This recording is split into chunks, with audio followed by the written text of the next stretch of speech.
এবার যে গুরুত্বপূর্ণ খবরে চোখ রাখতেই হচ্ছে, বারুইপুর কাণ্ডে পুলিশের গুলিতে মৃত্যু অভিযুক্ত প্রভাস মণ্ডলের। আপনাদের আবারও জানিয়ে রাখি, বারুইপুর কাণ্ডে অন্যতম অভিযুক্ত প্রভাস মণ্ডল মৃত পুলিশের এনকাউন্টারে। নির্যাতন খুনের ঘটনার পুনর্নির্মাণের সময় পালানোর চেষ্টা দাবি পুলিশের সার্ভিস রিভলভার ছিনিয়ে গুলি চালায় অভিযুক্ত প্রভাস। পালাতে শুরু করে, তারপর তাকে ধরতে ধাওয়া করে পুলিশ। আত্মরক্ষার্থে পাল্টা জবাব দেয় পুলিশও। গুলি লাগে প্রভাসের। আহত অবস্থায় তাকে হাসপাতালে নিয়ে গেলে মৃত বলে ঘোষণা করেন চিকিৎসকরা। বারুইপুর কাণ্ডে প্রভাস মণ্ডলী প্রথম গ্রেপ্তার হয়েছিল। পুলিশ সূত্রে খবর, গতকাল রাত 12:45 নাগাদ বারুইপুরের এই ঘটনায় ঘটনাস্থলে পুনর্নির্মাণের জন্য ধৃত প্রভাস মণ্ডলকে নিয়ে গিয়েছিল পুলিশ। গাড়ি থেকে নামানোর পরে পুলিশের সার্ভিস রিভলভার কোনোভাবে হাতিয়ে নেয় প্রভাস।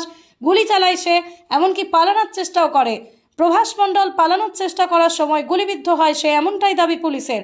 আহত অবস্থায় প্রভাসকে হাসপাতালে নিয়ে গেলে তাকে মৃত বলে ঘোষণা করেন চিকিৎসকরা। Bureau report, M.Story Bangla.